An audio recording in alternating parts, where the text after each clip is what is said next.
الحمد لله وكفى وسلام على عباده الذين اصطفى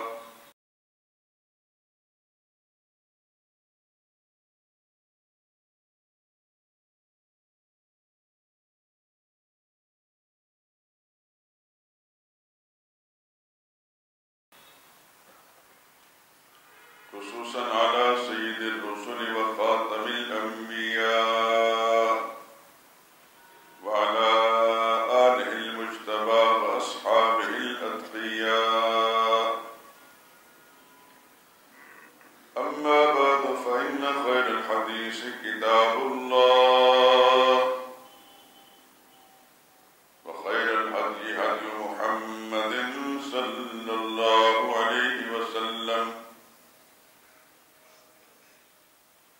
شر الأمور محدثاتها وكل محدثة بدعة وكل بدعة ضلالة وكل ضلالة في النار. أعوذ بالله من الشيطان الرجيم. بسم الله الرحمن الرحيم. النبي أولى بالمؤمنين من أنفسهم وأزواجه أمهاتهم.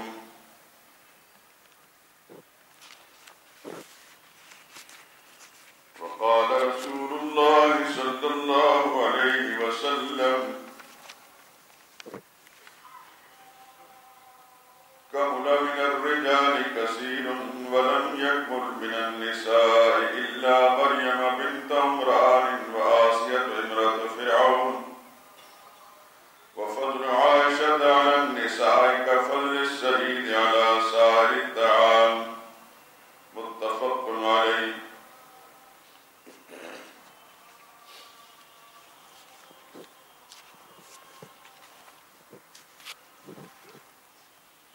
درود پاک پڑھ لیں. اللهم صل على محمد وعلى آل محمد كما صليت على إبراهيم وعلى آل إبراهيم إنك حميد مجيد. اللهم بارك على محمد وعلى آل محمد كما باركت على إبراهيم وعلى آل إبراهيم إنك حميد مجيد.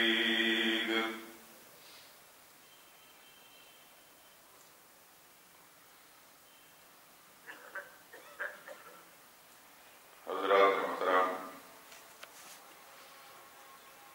قرآن حکیم کی یہ آیت کریمہ آیت نمبر 6 سورہ احزاب کی کئی ہفتوں سے میں اس آیت کریمہ کو جمعے کے بیان سے پہلے تلاوت کر رہا ہوں، اور اس کا سبب آپ حضرات سب کو معلوم ہے. آج البتہ میں نے ایک حدیث جو بخاری اور مسلم دونوں کے اندر ہے وہ بھی ساتھ پڑھی ہے. جو صاحب مشکات نے بھی اس کو نقل کی اپنی کتاب میں. 5724 نمبر کی روایت ہے. اس روایت کے راوی ہیں سیدنا ابو موسیٰ اشعری رضی اللہ تعالیٰ عنہ. ان کا اصل نام ہے عبداللہ بن قیس، کنیت سے مشہور ہیں ابو موسیٰ اشعری رضی اللہ تعالیٰ عنہ. سرور عالم صلی اللہ علیہ وسلم سے یہ روایت کرتے ہیں. آقا انعامدار صلی اللہ علیہ وسلم نے ارشاد فرمایا: کامل من الرجال کثیر ولم یکمل من النساء الا مریم بنت عمران وآسیہ امرأۃ فرعون. دنیا میں مرد تو بہت سے کامل گزرے ہیں، لیکن عورتوں میں کامل کوئی نہیں گزرا سوائے مریم بنت عمران کے اور آسیہ جو فرعون کی بیوی ہیں. اس کے بعد حضور نے فرمایا: وفضل عائشہ علی النساء، اور عائشہ کی فضیلت تمام عورتوں پر اس طرح ہے کہ فضل السرید علی سائر الطعام، جیسا کہ سرید تمام دنیا کے کھانوں پر فضیلت رکھتی ہے، عرب دنیا کے اندر سب سے اعلیٰ کھانا سرید ہوا کرتا تھا، اسی کا حوالہ دے کر محمد مصطفیٰ صلی اللہ علیہ وسلم نے فرمایا کہ اس طرح دنیا کے سب کھانوں پر سرید کو فضیلت حاصل ہے، عائشہ کو تمام عورتوں پر اس طرح فضیلت حاصل ہے۔ آج کی گفتگو میں تھوڑا سا تذکرہ میں نے صدیقہ بنت صدیق، صدیقہ کائنات سیدہ عائشہ رضی اللہ تعالیٰ عنہ کا تذکرہ کرنا ہے، اس لیے میں نے یہ روایت بھی آپ حضرات کے سامنے، یوں تو بہت ساری احادیث مبارکہ ان کی فضیلت میں ہے۔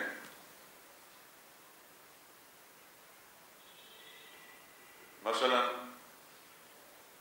جبریل امین نازل ہوئے تو انہوں نے آ کر پیغام دیا، عائشہ صدیقہ رضی اللہ تعالیٰ عنہ کو خطب ہے، محمد مصطفیٰ صلی اللہ علیہ وسلم نے ارشاد فرمایا، ھذا جبرائیل یقرأ السلام، یہ میرے پاس جبریل آئے ہیں جو آپ کو سلام کہہ رہے ہیں۔ تو ام المؤمنین عائشہ صدیقہ رضی اللہ تعالیٰ نے جواب فرمایا، علیہ السلام ورحمۃ اللہ، ان پر بھی اللہ کا سلام اور اللہ کی رحمتیں ہوں۔ یہ نمونے کے طور پر میں ایک دو روایتیں آپ حضرات کے سامنے عرض کر دی۔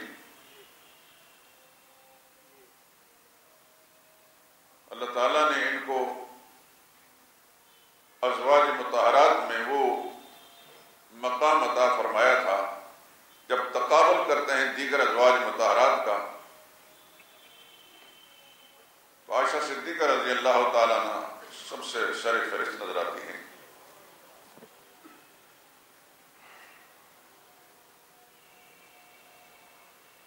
میری جو گفتگو آج کی یا اس سے پہلے ہوئی ہے، در حقیقت نبی کریم صلی اللہ علیہ وسلم کی ذات کی نسبتیں، چاہے وہ خاندانی نسبت ہو، آباء و اجداد کی، یا والدہ ماجدہ کی طرف سے ننہالی نسبت ہو، یا ازواج مطہرات کے حوالے سے سسرالی نسبت ہو،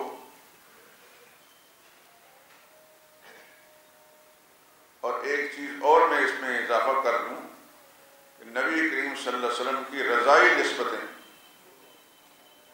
جس کی طرف توجہ کسی ہی کی نہیں ہوتی، خیر ان کی جو باتیں میں نے عرض کی اس کی طرف توجہ نہیں ہوتی، لیکن میرا دل یہ چاہتا ہے کہ میں اپنے احباب کو، اپنے سامعین کو ان تمام چیزوں سے آگاہ کر دوں، اور انشاءاللہ العزیز اگر توجہ کے ساتھ یہ بات سنی گئی اور ذہن میں رکھی گئی تو آپ کو اللہ تعالیٰ نے ایک امتیاز عطا فرمایا ہوگا۔ عام مسلمانوں میں جو مساجد میں جمعے کی نماز ادا کرتے ہیں، آپ کو ایک امتیاز حاصل ہوگا دیگر لوگوں پر، اور تجربہ کر کے دیکھ لینا۔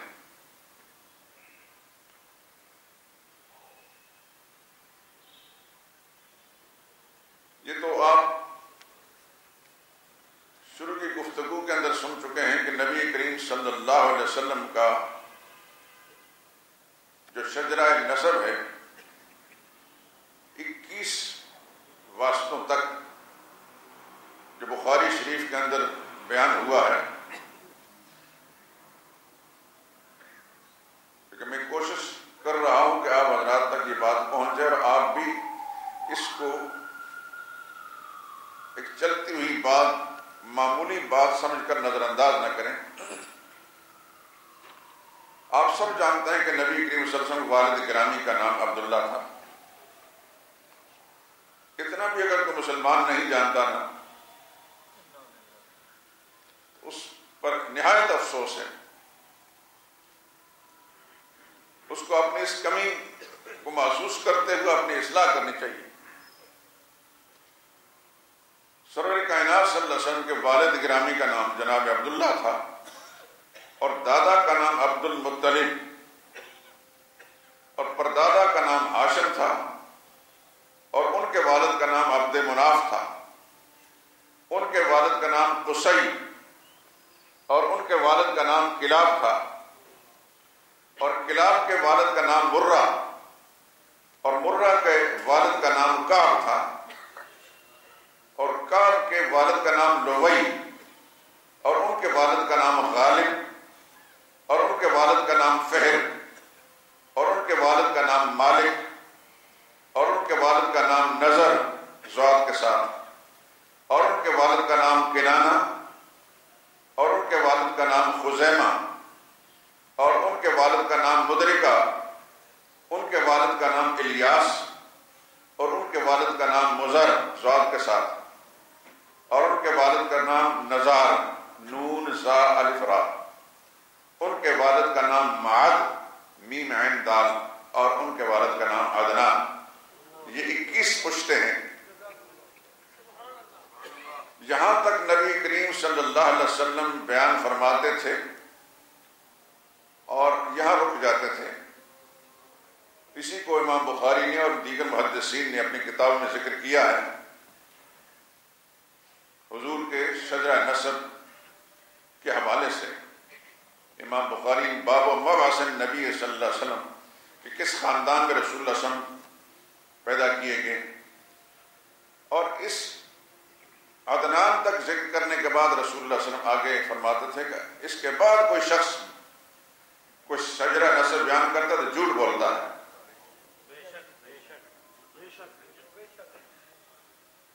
صاف فرماتے ہیں کذب النصابون۔ امام مالک رحمۃ اللہ تعالیٰ کے سامنے کسی نے ذکر کیا کہ حضور صلی اللہ علیہ وسلم کا شجرہ نسب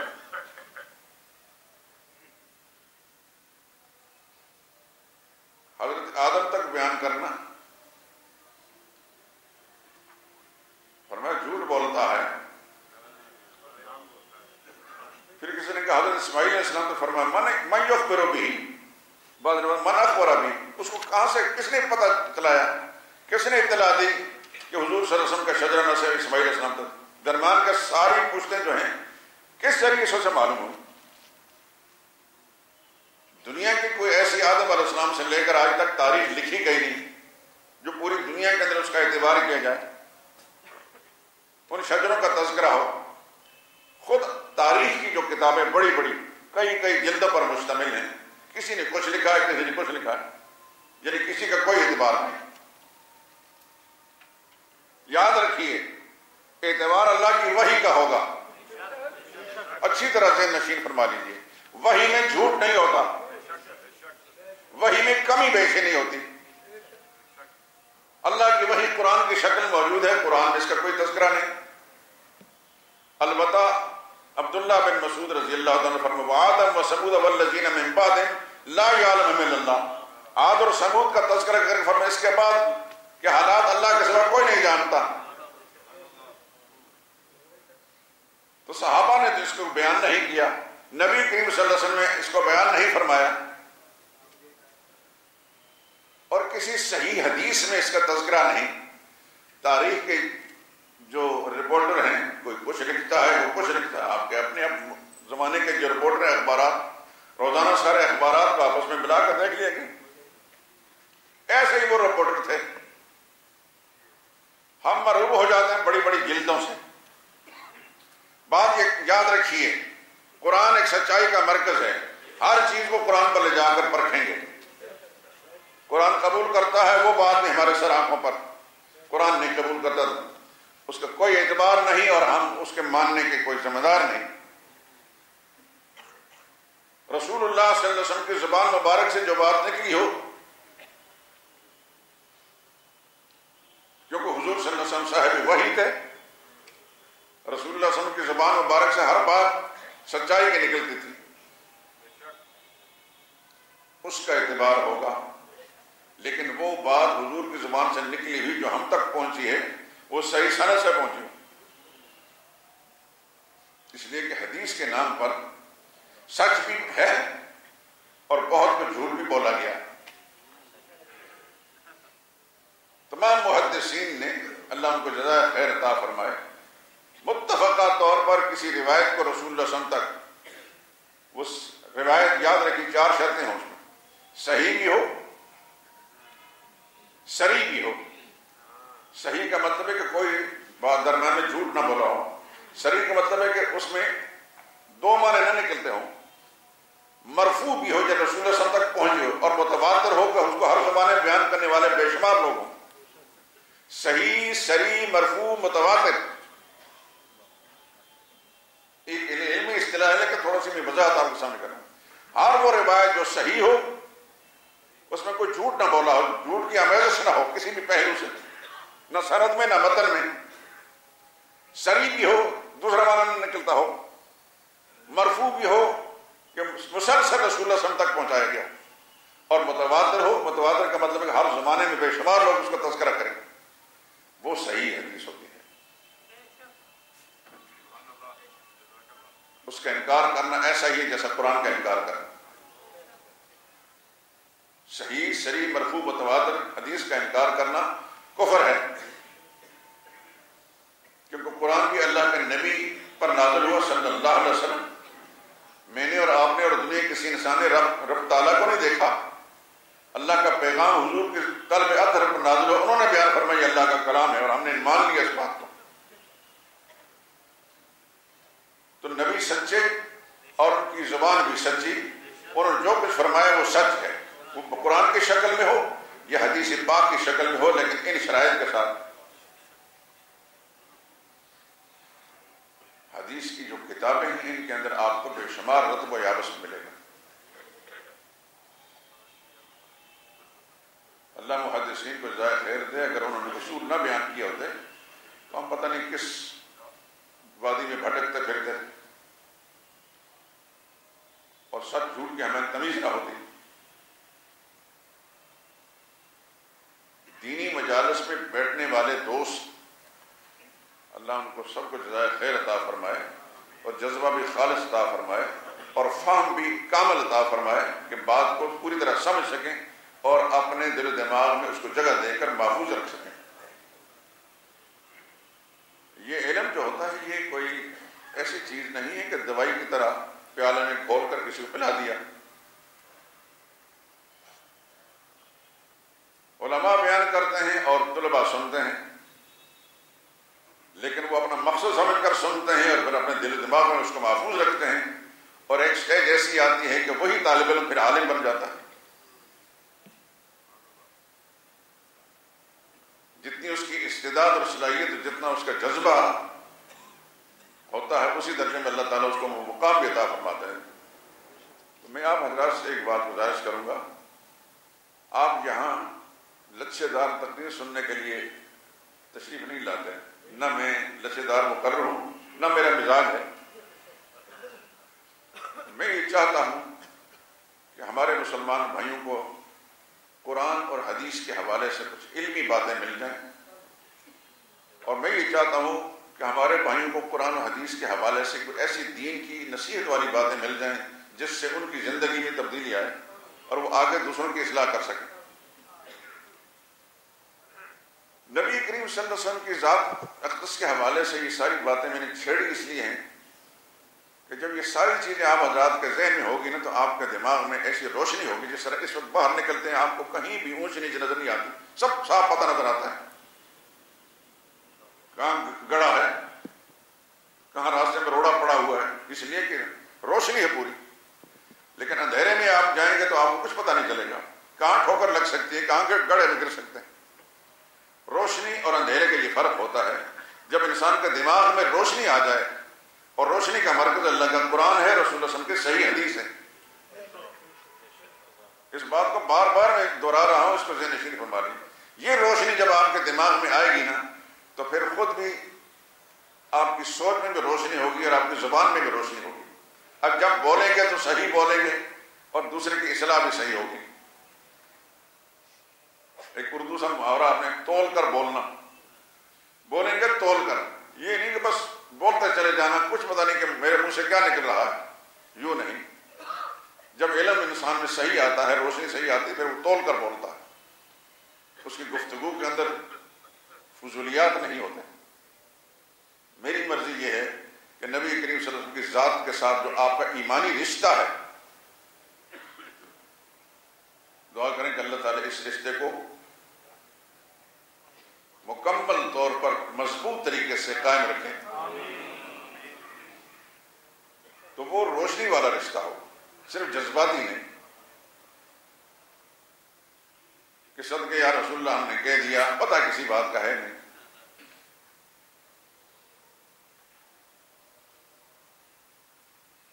رسول اللہ صلی اللہ علیہ وسلم کے ساتھ جو ہمارا ایمانی رشتہ ہے، پوری پہچان لازمی ہے۔ رسول اللہ صلی اللہ علیہ وسلم کے ذات اقدس اور آپ کی ساری نسبتوں کی پوری پہچان لازمی ہے۔ میں نے جیسے عرض کیا کہ رسول اللہ صلی اللہ علیہ وسلم کی نسبتیں کیا ہیں؟ ایک ددیالی نسبت ہے، آپ کا جد والد گرامی، دادا بزرگوار، پردادا اعلی حضرت قیاس۔ ایک ننہالی رشتہ ہے والدہ ماجدہ، اور اس سے اوپر اس کی پہچان بھی جس حد تک بھی ہو سکتی ہے۔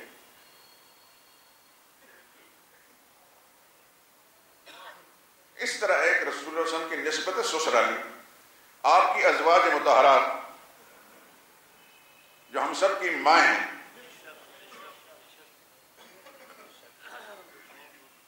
بلکہ ہماری مائیں، ہمارا خاندان ان کی جوتیوں پر قربان، وہ اتنی مقدس ہیں، جن پر اللہ کی طرف سے سلام آ رہا ہو، جن کو خدا کا فرشتہ سلام بھیج رہا ہو، ان سے زیادہ مقدس کو ہو سکتا ہے؟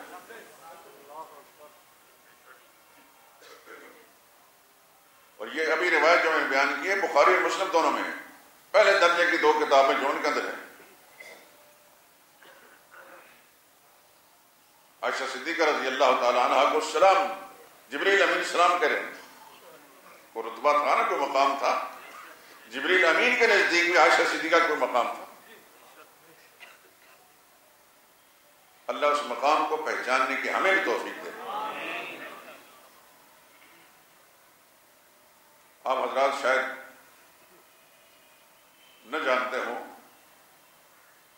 مگر میرے علم میں ہے کہ ہم طالب علم لوگ ہیں، آپ لوگ کاروبار کرتے ہیں، دنیا کا مال ماشاءاللہ اللہ تعالیٰ اسے برکت عطا فرمائے، کماتے ہیں، یا کوئی سرکاری عہدوں پر فائز ہوتے ہیں، کیونکہ آپ کی لائن وہ ہے، آپ کو اس لائن کی تحقیق کرنے یا سننے کا موقع کم ملتا ہے۔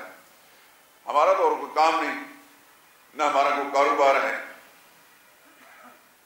اور نہ ہی سرکاری کو ملازمت یا غیر سرکاری ملازمت ہے، پھر ساری توجہ اسی طرف ہوتی ہے۔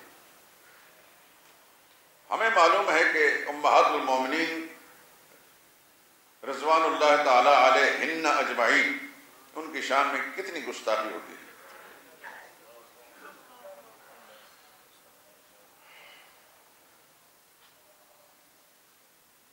اور یہ تو اللہ ہی جانتا ہے کہ ہمارے دلوں پر کیا گزرتی ہے، لیکن بدقسمتی یہ ہے کہ جو ملک کہتے ہیں دیکھا ہم نے نہیں، اسلام کے نام پر بنایا گیا ہے، لیکن اس اسلام کے نام پر بنایا گیا ملک کے اندر نبی کریم صلی اللہ علیہ وسلم کی بالواسطہ وہ توہین ہوتی ہے، نام لے کر نہیں، آپ کی ساری نسبتوں کی، جس میں صحابہ بھی ہیں، ازواج مطہرات بھی ہیں، وہ توہین ہوتی ہے کہ علمان۔ لیکن اس ملک میں صدر اور وزیر اعظم کی عزت کے لیے کوئی قانون ہے؟ جناب محمد علی جناح صاحب کی عزت کی پاسداری کا قانون ہے؟ کورٹ کے کسی جج، کسی عدالت کے جج صاحب کی عزت کا قانون ہے، اور وہ قانون حرکت میں آتا ہے، لیکن محمد مصطفیٰ صلی اللہ علیہ وسلم کی مقدس نسبتوں کے لیے نہ کوئی قانون ہے، اور اگر ہے بھی تو منافقانہ طور پر ہے، کاغذوں کے کسی پردے میں لکھا ہوا ہے، عملی طور پر زمین پر اس کا کوئی وجود نہیں۔ ازواج مطہرات کی کوئی توہین کرے یا صحابہ کرام کو کوئی بھونکے، کوئی پوچھنے والا نہیں۔ تو ہمارا فرض بنتا ہے کہ اپنے مسلمان بھائیوں کے دلوں کے اندر اللہ کی کتاب محمد مصطفیٰ کی تعلیمات کی روشنی میں حقائق ڈال دیں، اور ان کے دلوں کے اندر صحابہ کی محبت پیدا ہو جائے۔ ہمارے پاس کوئی ایسا قوت نافذہ نہیں ہے کہ ہم ان بدبختوں کو گرفت میں لا کر عبرت کا نشان بنا سکیں، لیکن یہ تو ہم کر سکتے ہیں کہ اپنے مسلمان بھائیوں کو ان کی عظمت کا نقشہ ان کے سامنے رکھیں۔ زبان جب تک منہ میں حرکت کرتی ہے یہ کام کریں گے انشاءاللہ، سینے میں دل دھڑکتا ہے یہ کام کریں گے انشاءاللہ۔ اور اگر ہم پورے شعور کے ساتھ یعنی جان بوجھ کر ہمیں معلوم ہے کہ ان مقدسین کی توہین ہوتی ہے اور ہم چپ سادھ لیں، اس سے بڑا جرم کوئی نہیں ہے۔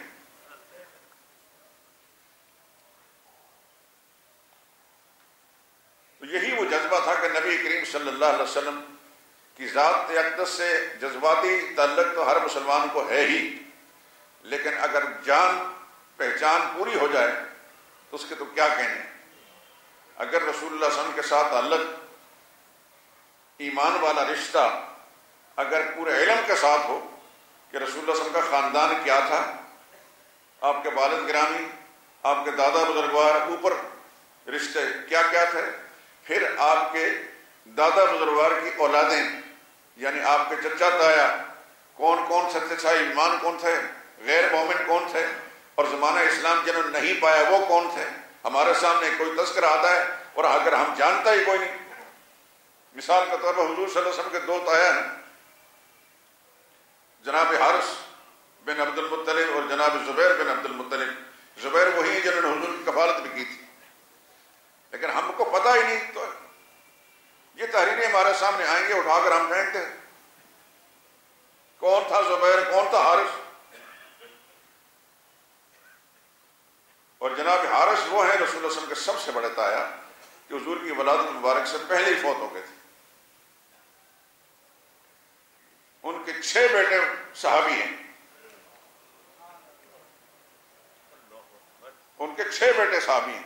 4 کا تذکرہ بعض سیرت نگاروں نے کیا ہے، لیکن میں نے کوشش کر کے مزید 2 کا سراغ نکالا ہے کہ وہ بھی صحابی ہیں۔ لیکن جب میں ذکر کر رہا ہوں آپ حضرات بھی سوچ، کیونکہ آپ یقیناً حضور صلی اللہ علیہ وسلم کی سیرت کی کتابوں کا مطالعہ کرتے ہوں گے، لیکن ان کی سیرت کی کتاب میں آپ کو نہ تو رسول اللہ صلی اللہ علیہ وسلم کے چچاؤں اور تایا بزرگوار جو ہیں ان کا کوئی تذکرہ تفصیل کے ساتھ نظر آئے گا، نہ ان کی اولادوں کا،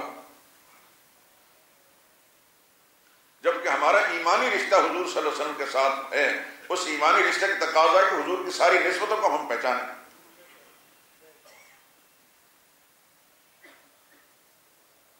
اب ایک شخص وہ اپنے والد صاحب کو جانتا ہے کہ والد کی بہنیں بھی ہیں، والد کے بھائی بھی ہیں، ان کو نہیں پہچانتا، تو کیسا پہچانتا اپنے والد کو؟ اپنے پھوپھیوں کو نہیں جانتا، اپنے چچاؤں کو نہیں جانتا۔ اب یہ ایسی بات ہے کہ ہر موٹی عقل رکھنے والا انسان اس کو سمجھتا ہے۔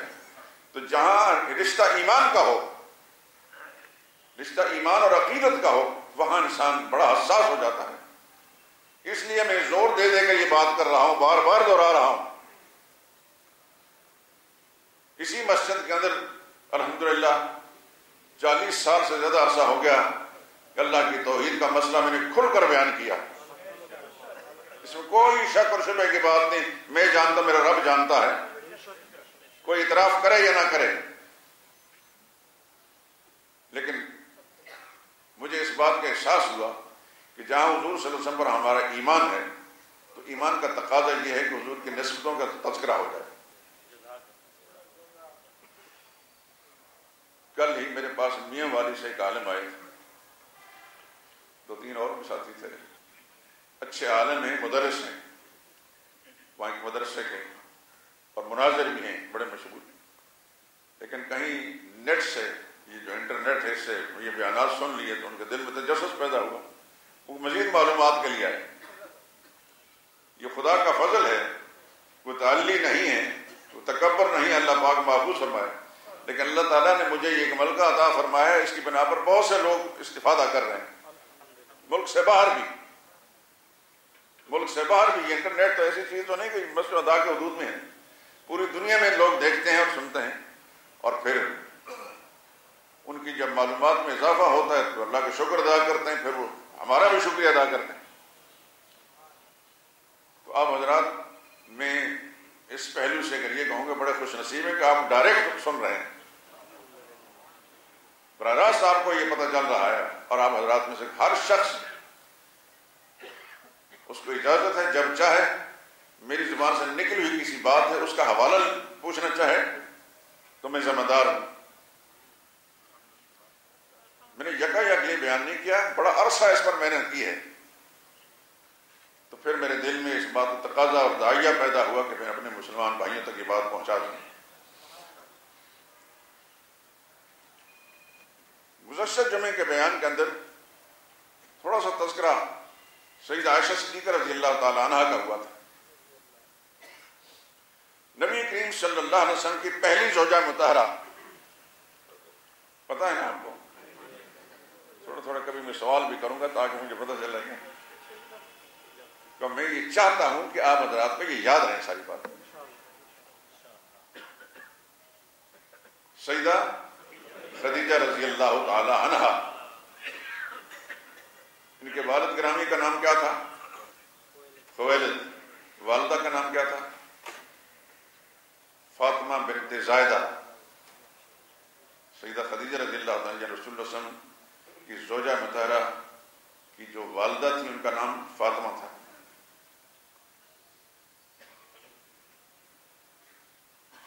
ان کا نکاح حضور صلی اللہ علیہ وسلم کے سب سے پہلا نکاح تھا۔ یہ بھی آپ سن چکے ہیں کہ حضور صلی اللہ علیہ وسلم نے سیدہ خدیجہ سے نکاح کرنے سے پہلے اپنے ایک چچا سے فرمائش کی تھی کہ اپنی بیٹی کا مجھ سے نکاح کر دیں۔ ان چچا نے انکار کر دیا، بلکہ اپنی بیٹی کا نکاح بجائے نبی کریم صلی اللہ علیہ وسلم کے ابو جہل کے خاندان کا ایک فرد جس کا نام تھا حبیرہ، اس کو رشتہ دے دیا۔ یہ بات سن چکے نا آپ؟ پھر رسول اللہ صلی اللہ علیہ وسلم نے سیدہ خدیجہ رضی اللہ تعالیٰ عنہ کے ساتھ نکاح کیا، اور وہ آپ کو ساری سٹوری یعنی کہانی یا اس کا پوری تفصیلات معلوم ہو چکی ہیں کہ نکاح کی انگیخت اس کی شروعات کیسے ہوئی۔ نبی کریم صلی اللہ علیہ وسلم کی خوبیاں کسی نہ کسی ذریعے سے سیدہ خدیجہ رضی اللہ تعالیٰ عنہ کو ہو گئیں، اور انہوں نے خود پھر خواہش ظاہر کی۔ حضور سے نکاح کرنے سے پہلے سیدہ خدیجہ 2 دفعہ بیوہ ہو چکی تھیں، یاد ہے نا آپ کو؟ ہاں، اور دونوں جگہوں سے ان کی اولاد بھی تھی۔ پہلے شوہر کا نام تھا ہند بن نباش بن زرارہ، ان سے سیدہ خدیجہ رضی اللہ تعالیٰ عنہ کے 4 بیٹے تھے، اور چاروں صحابی تھے، چاروں صحابی تھے۔ ان کو یہ شرف حاصل ہوا کر اپنی والدہ کے ساتھ ہی وہ رسول اللہ صلی اللہ علیہ وسلم کے گھر آئے، اور چاروں کو صحابیت کا شرف ملا۔ نام یاد ہوگا نا آپ کو؟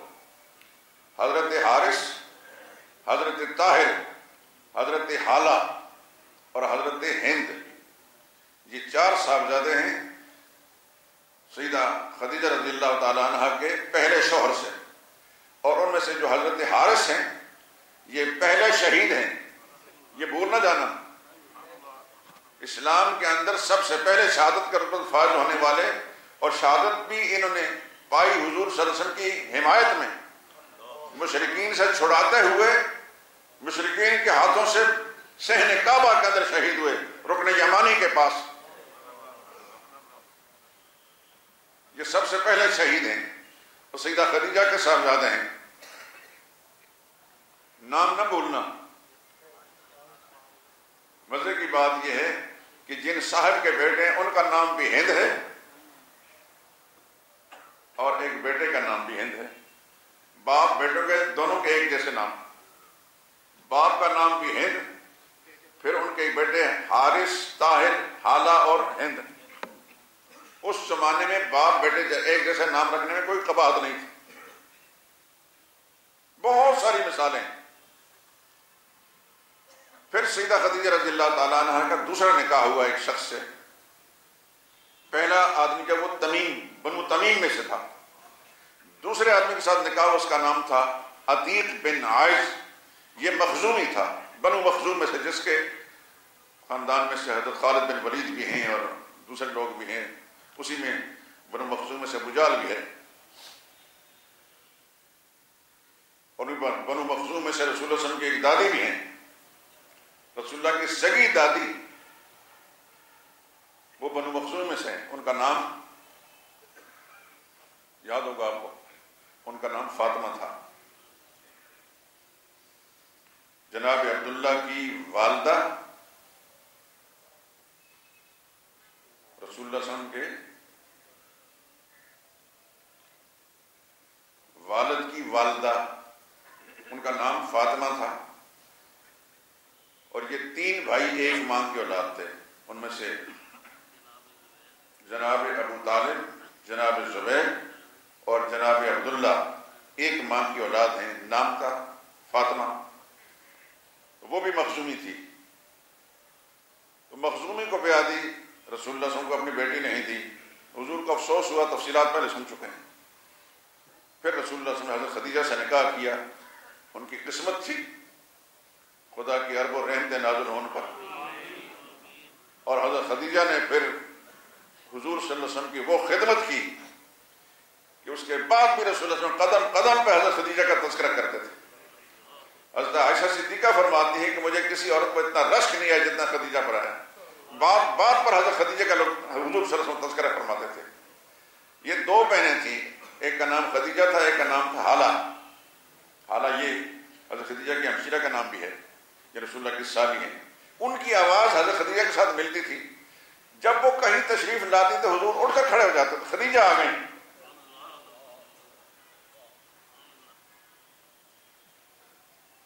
عمر بھر رسول اللہ صلی اللہ علیہ وسلم حضرت خدیجہ کی سہیلیوں کو مختلف تحفے تحائف بھیجے، یعنی حضور کو ان سے اتنی محبت تھی خدیجہ کے ساتھ کہ ان کے سہیلیوں کو تحائف بھیجے۔ اس لیے عائشہ صدیقہ فرماتی مجھے بڑا رشک آتا تھا ان پر کہ کتنی قسمت والی تھی کہ رسول اللہ صلی اللہ علیہ وسلم کے زوجیت میں آئیں، دو شوہروں سے بیوہ ہو کر آئیں، اس کے باوجود حضور صلی اللہ علیہ وسلم کو ان کے ساتھ بہت زیادہ محبت تھی۔ حضرت خدیجہ کتنے بچے لے کر آئی تھی؟ 5۔ پہلے شوہر سے 4 بیٹے، دوسرے شوہر سے 1 بیٹی۔ پہلے شوہر سے جو 4 بیٹے تھے ان بیٹوں میں سے ایک بیٹے کا نام ہند تھا، اور دوسرے شوہر سے ایک بیٹی، اس کا نام بھی ہند تھا۔ یعنی اس زمانے میں لڑکا اور لڑکی کا ایک جیسا نام رکھنے میں کوئی قباحت نہیں تھی۔ یہ ہمارا دور ہے کہ ہمارے ہاں کوئی ایک نام رکھا گیا تو پھر ہم دوسرا نام رکھنے کے لیے سوچتے ہیں کہ اس شہر میں کسی کا نام نہ ہو، ہمارا بس چلے زمین پر نام نہ ہو، آسمان کی کسی مخلوق کا نام ہو۔ اب بچیوں کے نام ملائکہ رکھے جاتے ہیں، جہالت کی کوئی انتہا ہے، خود شعور نہیں تو کسی صاحب علم سے پوچھو۔ کئی بھولے بھٹکے مجھے کہتے ہیں کوئی اچھا سا نام، اچھا سا نام۔ جب ظاہر بات ہے کہ میں تو ایک دین کا طالب علم ہوں، میرے نزدیک اچھے لوگ وہی جو رسول اللہ صلی اللہ علیہ وسلم کے ساتھ ان کا تعلق تھا، مرد یا عورتیں، وہی اچھے ہیں، ان کے نام بھی اچھے ہیں۔ میں جب وہ نام بتاتا ہوں کہتے ہیں اس سے ذرا اچھا سا بتا دیں، پھر مجھے غصہ جب آتا ہے جب میں کہتا ہوں کوئی ڈرامہ دیکھیں تو ڈرامے میں یا فلم کے اندر جو اچھا سا نام نظر آئے وہ رکھ لینا۔ یہ حال ہے آج کے مسلمان کی زوال اور پستی کا۔ صدقے یا رسول اللہ ضرور کہیں گے، لیکن رسول اللہ صلی اللہ علیہ وسلم کی نسبتوں کا ذرا بھی خیال نہیں ہوگا۔ حضور صلی اللہ علیہ وسلم کی بڑی صاحبزادی کا نام زینب ہے، زینب بھی نام رکھتے وقت جھجکتے ہیں، زبان لرزتی ہے کہ رکھیں کہ نہ رکھیں، کوئی اچھا سا نام رکھیں جو کسی ڈرامے میں ہو۔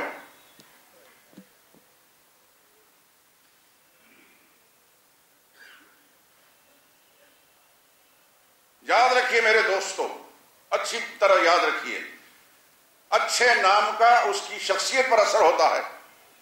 بچہ ہو یا بچی، مبارک نام رکھیں گے اس کی شخصیت زندگی مبارک بنے گی. ناپسندیدہ نام رکھیں گے تو پھر وہی نتیجہ سامنے آئے گا. دکھ کے ساتھ یہ بات کہنی پڑتی ہے، آج ہماری مسلمان خواتین ڈراموں اور فلموں میں ناچنے والی لڑکیاں جو ہیں ان کے ناموں کو تو خوب انہوں نے یاد رکھا ہے. ایکٹروں کے نام اور کھلاڑیوں کے نام جو کرکٹ کھیلتے ہیں ان کا نام تو خود یاد رکھے ہوتے ہیں، لیکن محمد مصطفیٰ صلی اللہ علیہ وسلم کے ساتھ جو رشتے ہیں، جو نسبتیں، ان کا نام یاد نہیں، اور ہیں سب خیر سے مسلمان. اپنے آپ کو ہر انسان ٹٹولے میرے اندر کیفیت کیا ہے، میری حضور کے ساتھ کس قدر نسبت ہے.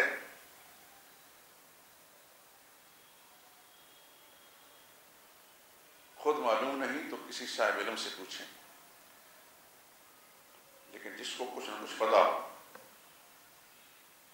میاں حضرات میرے لیے آپ نہایت معزز ہیں، محترم ہیں، میرے بھائی ہیں، میرے عزیز ہیں. اگر کسی کوئی سخت بات بھی آتی ہے تو اس کو اپنی ہمدردی کے جذبے سے آپ قبول کر لیں. طنز نہیں ہے یہ، ہمدردی کے جذبے سے قبول کر لیں. خود معلوم نہیں تو کسی صاحب علم سے پوچھ لیں.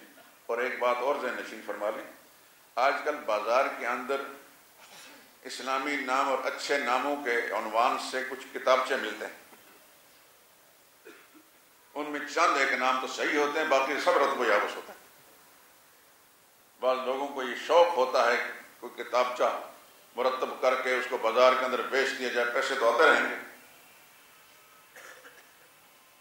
کوئی کتاب بھی اگر خریدیں تو کسی عالم سے پوچھ کے اس کے مشورے سے یہ کتاب میں خریدوں کہ نہ خریدوں.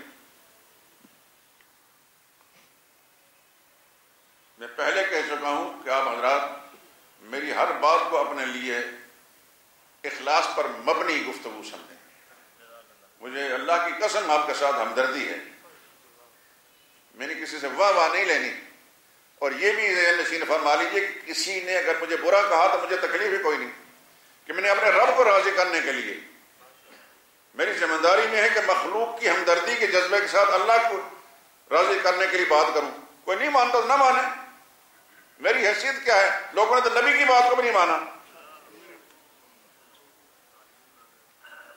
لیکن اس بات کو ذہن نشین فرما لی اسی طرح کہ خدا کی قسم میں ہمدردی کے جذبے سے بات کرتا ہوں کہ میرے ساتھ رکھنے والا میرا نمازی جو بے خبر نہ ہو، جب وہ بے خبر ہوگا تو یہ الزام مجھ پر آئے گا کہ یہ کیا بولتا رہا ہے، اس کے نمازی کو تو پتہ ہی کسی بات کا نہیں. سیدہ خدیجہ رضی اللہ تعالیٰ عنہ پہلی زوجہ مطہرہ ہیں، 5 بچے ساتھ لے کر آئے تھے 2 شوہروں سے. پہلے شوہر سے 4 بچے تھے، بیٹے تھے، حارث، طاہر، حالہ اور ہند. اور دوسرے شوہر سے ایک ہی بیٹی تھی، اس بیٹی کا نام بھی ہند تھا. اور مزے کی بات یہ بتاؤں، تذکرہ تو بعد میں کروں گا، رسول اللہ صلی اللہ علیہ وسلم کی ایک اور زوجہ مطہرہ ہیں، وہ مخزومی ہیں، حضرت ام سلمہ رضی اللہ تعالیٰ عنہ، بڑی شان کی صحابیہ ہیں. رسول اللہ صلی اللہ علیہ وسلم حضرت عائشہ صدیقہ رضی اللہ تعالیٰ عنہ کے بعد باقی تمام ازواج مطہرات میں اتنی سمجھدار اور کوئی نہیں. 378 حدیثیں ان سے مروی ہیں، 378 روایتیں. عائشہ صدیقہ سے 2210 روایتیں ہیں. پورے اسلامی تاریخ کے اندر کسی خاتون سے اتنی زیادہ حدیثیں مروی نہیں عائشہ صدیقہ نے جتنی بیان کی ہیں. عائشہ صدیقہ سے غالباً 3 یا 4 صحابی زیادہ روایت کرنے والے ہیں. پہلے درجے میں حضرت ابو ہریرہ ہیں اور دوسرے درجے میں عبداللہ بن عمر اور عمرو بن عاص یا حضرت انس. باقی کوئی بھی حضرت عائشہ سے آگاہ نہیں روایات بیان کرنے میں. لیکن اس کے بعد یہ بھی ذہن نشین فرما لی کہ بڑے بڑے صحابہ کرام شاگرد تھے عائشہ صدیقہ کے.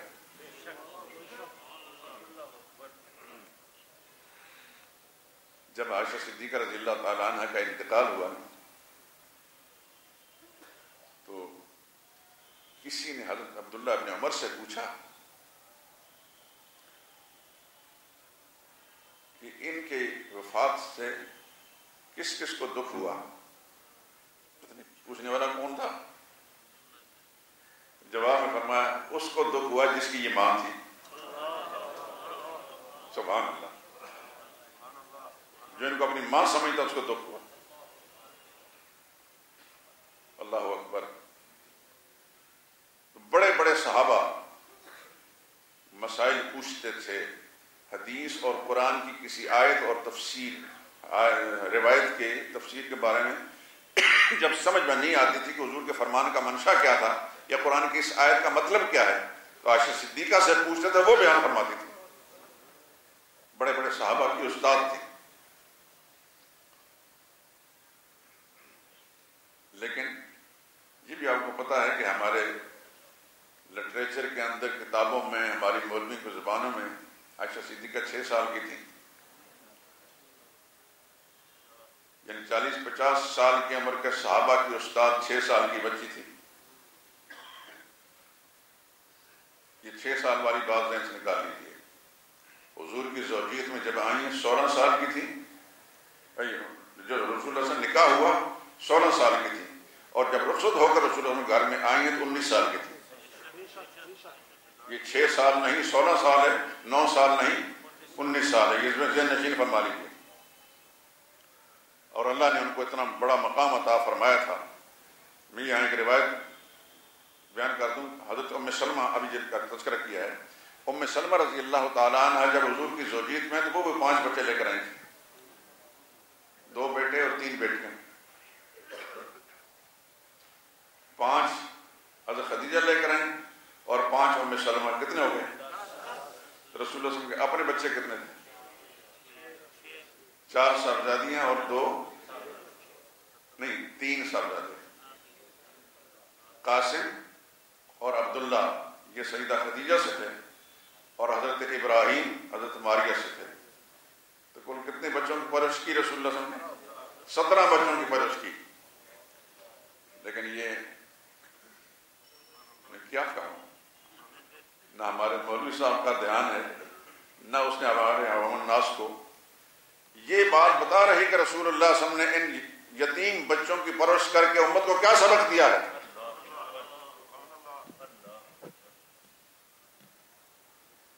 اللہ اکبر، کیا شان تھی محمد مصطفیٰ صلی اللہ علیہ وسلم۔ ام سلمہ رضی اللہ تعالیٰ عنہ سے دیگر ازواج مطہرات نے مل کر ایک درخواست کی کہ صحابہ کرام رسول اللہ صلی اللہ علیہ وسلم کے پاس تحفے تحائف بھیجتے رہتے ہیں، لیکن اس دن بھیجتے ہیں جب حضور صلی اللہ علیہ وسلم عائشہ صدیقہ کے گھر ہوتے ہیں،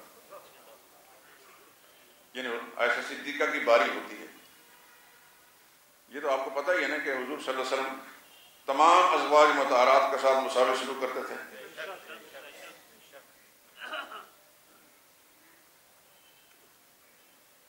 اور حضور نے فرمایا کہ جس کی ایک سے زیادہ بیویاں ہیں اور کسی ایک کے ساتھ ترجیح سلوک کرتا ہے، دوسرے کے ساتھ نہیں کرتا، کل قیامت دن وہ اس طرح اٹھایا جائے گا جس طرح ایک فالج زدہ انسان ہوتا ہے۔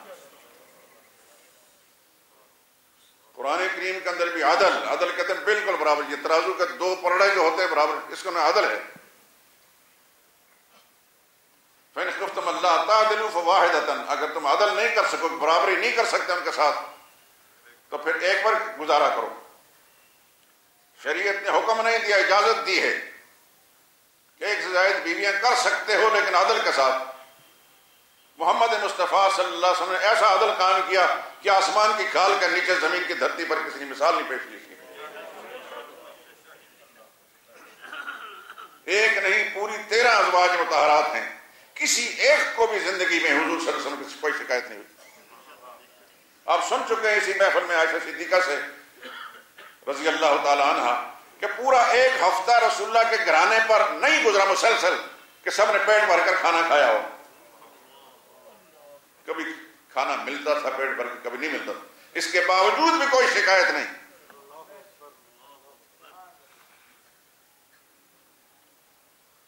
لیکن نبی وسلم نے. مصیبت یہ ہے کہ ہمیں آج تو نیٹ نے اتنا ہم نے برباد کر دیا ہے، انٹرنیٹ نے، کہ ہر انسان کے ہاتھ میں موبائل ہے. کیا لڑکا اور لڑکی موبائل کے اندر گھسا ہوا ہے، اس کو اپنے آپ کی بھی خبر نہیں، اپنے ماں باپ کی بھی خبر نہیں. یہ بہت بڑا فتنہ ہے اس زمانے کا. میرے دوستو، اللہ سے دعا بھی کرتا ہوں آپ کے لیے، اپنے لیے، خدا بندے خدا اس فتنے سے ہماری پوری امت کو بچائے. یہ بہت بڑا فتنہ ہے. ڈراموں میں گھسے ہوں گے، فلمیں دیکھیں گے، کرکٹ کا کھیل دیکھتے رہیں گے. محمد مصطفیٰ کی تعلیمات کو بھی ذرا دیکھیں. حضور نے کیا نقشہ پیش کیا ہمارے سامنے صلی اللہ علیہ وسلم. صرف صدقے یا رسول اللہ سے ہم حضور صلی اللہ علیہ وسلم کی محبت کا حق ادا نہیں کر سکتے. قرآن کا مطالبہ فاتبعونی، میری اتباع کرو گے، یحببکم اللہ، پھر اللہ پھر تم سے پیار کریں گے. یہ قرآن میں واضح حکم ہے. اس آیت کو سامنے رکھ کر اپنے آپ کا ہر انسان ٹٹولے کہ فاتبعونی کے معیار پر اترتا کہ نہیں. میرا ظاہر، میرا باطن، میری نجی زندگی، میرے گھر کی زندگی، میری دفتر کی زندگی فاتبعونی کے معیار پر اترتے کہ نہیں. تو ہر انسان اپنے بارے میں خود فیصلہ، کسی دوسرے کو کہنے کی ضرورت نہیں کہ میں اسلام کتنا ہے اور میں دین کے کس معیار پر ہوں.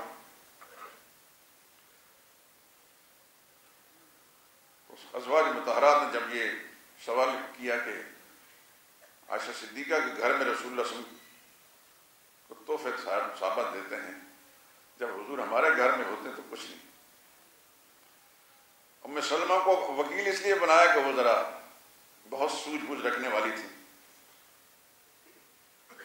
بہت دانا تھی، اللہ کی کروڑوں نعمت نازل ہوں. انہوں نے حضور صلی اللہ علیہ وسلم درخواست کر دی کہ دیگر ازواج مطہرات کا یہ مطالبہ ہے، مجھے انہوں نے وکیل بنایا. اللہ اکبر. تو حضور نے فرمایا ام سلمہ لا تؤذینی فی عائشہ، عائشہ کے بارے میں مجھے ایذا مت پہنچاؤ.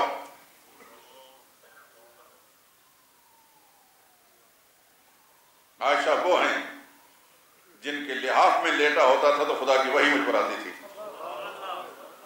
یہ شرف کسی اور کو حاصل نہیں ہے. اور عائشہ کو یہ شرف حاصل ہے کہ آج بھی محمد رسول اللہ صلی اللہ علیہ وسلم کے گھر کے اندر آرام فرما رہے ہیں.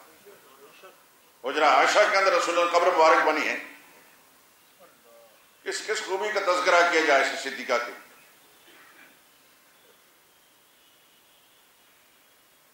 باپ بھی ان کا عجیب،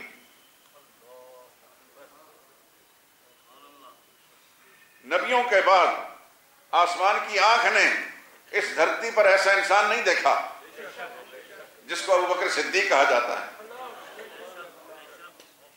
ایک دفعہ حضرت عمر اور حضرت صدیق اکبر کا آپس میں کسی تکرار ہو کسی بات میں.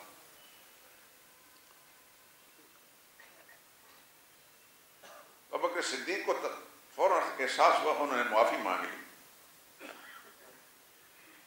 نہیں، میں غلط کہہ رہا ہوں. حضرت عمر نے معافی مانگی، صدیق اکبر نے معاف نہیں کی. اب ان کے دل میں احساس تھا کہ یہ اتنا مقدس انسان مجھ سے ناراض ہے، اللہ تعالیٰ مجھ سے ناراض ہوں گے، مجھے معاف نہیں کی. چلو رسول اللہ صلی اللہ علیہ وسلم سفارش کراتے ہیں. حضور کی خدمت میں گئے، یا رسول اللہ مجھ سے ناراض ہوں، مجھ سے غلطی میری تھی، میں نے معافی مانگ لی لیکن راضی نہیں ہوئے. حضور صلی اللہ علیہ وسلم اس وقت یہ نہیں فرمایا کہ چلو بکر تم معاف کر دو ان کو ڈانٹا. حضرت عمر کو ڈانٹا، میرے اس بھائی کی وجہ سے، میرے اس ساتھی کی وجہ سے تم مجھے معاف نہیں کرو گے. جب کوئی میرا ساتھ دینے والا نہیں تھا دنیا کے اندر، صرف ابوبکر تھا.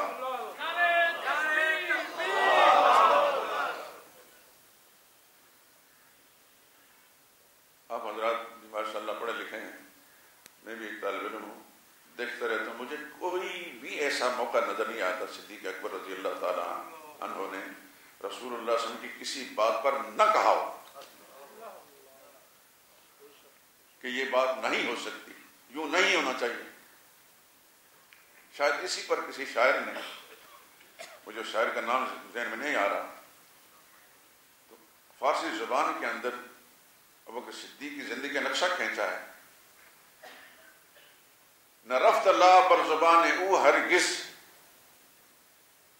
مگر اشہد اللہ الہ الا اللہ. ابوبکر وہ ہے کہ اس کی زبان پر نبی کے سامنے لا نہیں گزرا. لا جس کا معنی نہیں، ہاں سوائے کہ کلمہ شہادت جب پڑھتے تھے اشہد اللہ الہ الا اللہ، تو غیر اللہ کے الوہیت کا انکار کرتے تھے، باقی لا حضور کے سامنے نہیں گزرا. جس کو کہتے ہیں فنا فر رسول. اگر اس کا دنیا میں کوئی صحیح مصداق تو ابوبکر صدیق تھے. جس شخص نے نبی کے فرمان پر اپنے گھر کا سارا اثاثہ قربان کر دیا. غزوہ تبوک کے موقع پر جو رسول اللہ نے چندے کی اپیل کی، فاروق اعظم آدھا مال لے کر آئے، ابوبکر صدیق سارا کچھ اکٹھا کر کے لے آئے. قرائن سے حضور نے سمجھ لیا کہ اس شخص نے اپنے گھر میں کچھ نہیں چھوڑا گا. رسول اللہ نے پوچھ لیا کہ گھر والوں کے لیے کیا چھوڑا؟ فرمایا خدا اس کے رسول کی محبت کو چھوڑ کر آیا. عائشہ صدیقہ ان کی بیٹی تھی. یہ رسول اللہ صلی اللہ علیہ وسلم کی زوجیت میں تیسرے نمبر پر آئی.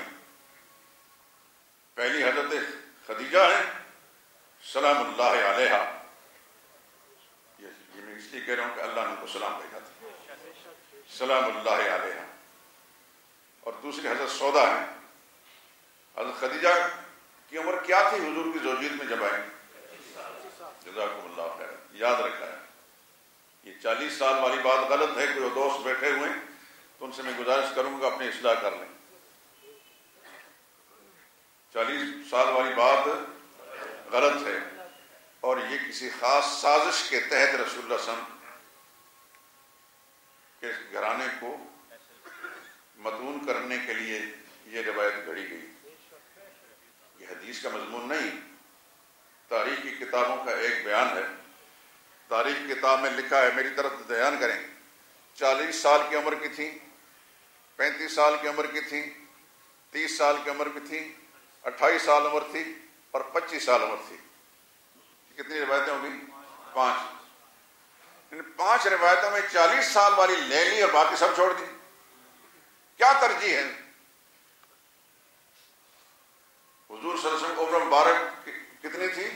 25 سال. عائشہ سے حضرت خدیجہ رضی اللہ تعالیٰ عنہ کی 25 سال. یہ میں اپنی طرف سے نہیں کہہ رہا کہ آپ حضرات کہیں گے اس کی کیا حیثیت ہے. بھائی علامہ ابن کثیر کو آپ نام تو سنا ہے، کتابیں میں ہو سکتا ہے پڑھی ہوں آپ نے. ایک بڑا نام ہے ہماری اسلامی تاریخ کے اندر، جو بیک وقت بہت بڑا مفسر بھی ہے. تفسیر ابن کثیر سارے مسلمانوں کے گھروں میں ہوگی، اور بڑی کمال کی تفسیر ہے.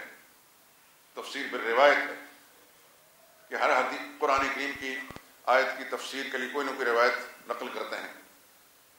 بہت بڑے مورخ بھی ہیں اور بہت بڑے محدث بھی ہیں. ابن کثیر بیک وقت ان 3 صفات سے متصف، بہت بڑا انسان. ان کی کتاب ہے البدایہ والنہایہ. تاریخ کی کتاب ہے، بڑی کتاب ہے، 14 جلدوں. اس کے اندر حضرت خدیجہ رضی اللہ تعالی عنہ کے بارے میں یہ ساری روایتیں نقل کر کے وہ فرمایا کہ وہ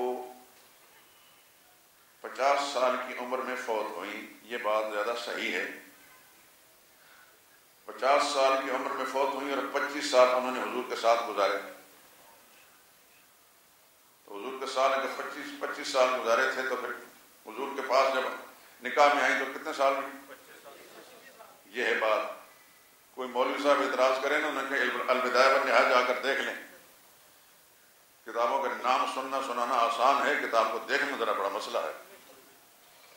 البدایہ والنہایہ علامہ ابن کثیر نے ان کا لکھنے کے بعد لکھا ہے حضرت خدیجہ کا انتقال. ایک روایت یہ کہ 65 سال کی عمر میں، 65 سال کا مطلب 15 سال بڑی تھی. ایک روایت میں کہ 50 سال کی عمر میں ہوا. وہ اصح، یہ 50 سال والی بات جو زیادہ صحیح ہے. اگر یہ صحیح ہے تو 50 سال میں سے 25 سال حضور کی رفاقت میں گزر گئے، تو 25ویں سال میں حضور صلی اللہ علیہ وسلم کا نکاح ہوا. حضور کی عمر بھی اتنی تھی اور حضرت خدیجہ کی عمر بھی اتنی تھی. دوسری تھی حضرت سودا رضی اللہ تعالی عنہ. وہ جب حضور صلی اللہ علیہ وسلم کی زوجیت میں آئی تو ان کی عمر 50 سال تھی اور حضور کی عمر بھی 50 سال تھی. یہ میں بار بار اس لیے ذکر کر رہا ہوں کہ کوئی شخص یہ نہ سمجھے کہ نبی کریم صلی اللہ علیہ وسلم کے جو نکاح تھے اس میں کوئی جنسی تسکین کا کوئی پہلو تھا. پہلی شادی رسول اللہ نے کسی کنواری لڑکی سے نہیں کی، 2 جگہوں سے بیوہ ہونے والی 5 بچوں کی ماں، اس کے ساتھ نکاح کیا۔ معلوم ہوا کہ محمد مصطفیٰ صلی اللہ علیہ وسلم کے مقاصد بہت بلند تھے، اس دنیا کی سوچ سے بہت بلند تھے، ورنہ حضور صلی اللہ علیہ وسلم کے لیے مکہ معظمہ کی خوبصورت سے خوبصورت، حسینہ سے حسینہ کنواری لڑکی جو ہے موجود تھی، لیکن رسول اللہ نے اس طرف توجہ نہیں دی۔ حضور صلی اللہ علیہ وسلم جس مقصد کے دنیا میں تشریف لائے تھے اسی مقصد کو پیش نظر رکھا۔ تو دوسرا نکاح حضور نے 50 سال کی بڑھیا کے ساتھ کیا، حضرت سودا رضی اللہ تعالیٰ عنہ، اور تیسرا نکاح حضور صلی اللہ علیہ وسلم کا حضرت خدیجہ حضرت عائشہ سے ہوا تھا رضی اللہ تعالیٰ عنہ۔ یہ واحد زوجہ مطہرہ تھی جو کنواری تھی، لیکن ان کی عمر بھی 6 سال نہیں 16 سال تھی۔ بہت سارے قرائن اس کے لیے میں پہلے بیان کر چکا ہوں، ضرورت پڑی تو پھر انشاءاللہ میں نے اس پر کچھ لکھا بھی ہے، لیکن پتہ نہیں میں بھی اس آدمی ہوں، اس کے لیے کچھ چند چیزیں میرے ذہن کے اندر ہے، وہ ابھی ذرا ذہن منتبہ نہیں ہو رہا کہ میں اس کو لکھ کر چھاپ کر آپ حضرات تک پہنچا دوں۔ ازواج مطہرات سب کے تذکرے لکھے جا چکے ہیں، لیکن اس کا جو پیش لفظ لکھنا ہے اس کے لیے میرا ذہن حاضر نہیں ہو رہا، لیکن اگر میری زندگی رہی آپ تک پہنچے تو انشاءاللہ آپ کی سارے شکوک و شبہات ظاہر ہو جائیں گے۔ بس دعا تو کریں آپ، اس پر تو پابندی کوئی نہیں نا، آپ جب اخلاص دل سے دعا کریں تو اللہ مجھے توفیق دے دے گا۔ تو بہت سارے پروگرام میرے ہیں، پتہ نہیں زندگی اتنی ہے یا نہیں ہے۔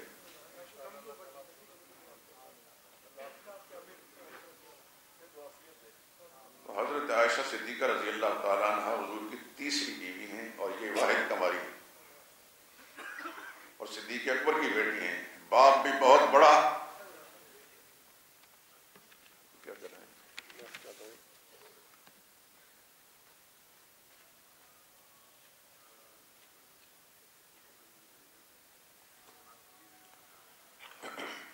باپ بھی بہت بڑا۔ میرا جملہ یاد ہوگا، آسمان کی آنکھ نے اس دھرتی پر نبیوں کے بعد اتنا بڑا انسان نہیں دیکھا، افضل البشر بعد الانبیاء۔ اور یہ وہ خوش نصیب انسان ہے کہ جب حضور صلی اللہ علیہ وسلم کی مرض الوفات شروع ہوئی تو حضور نے فرمایا ابوبکر سے کہو کہ نماز پڑھائے۔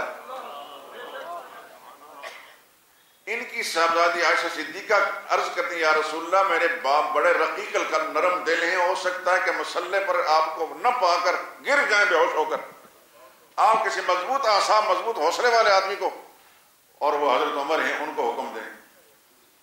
حضور نے ان کی بات سنی انسنی کا فرمایا مروا ابا بکر فلیصلی بالناس، ابو بکر سے کہو کہ نماز پڑھائے۔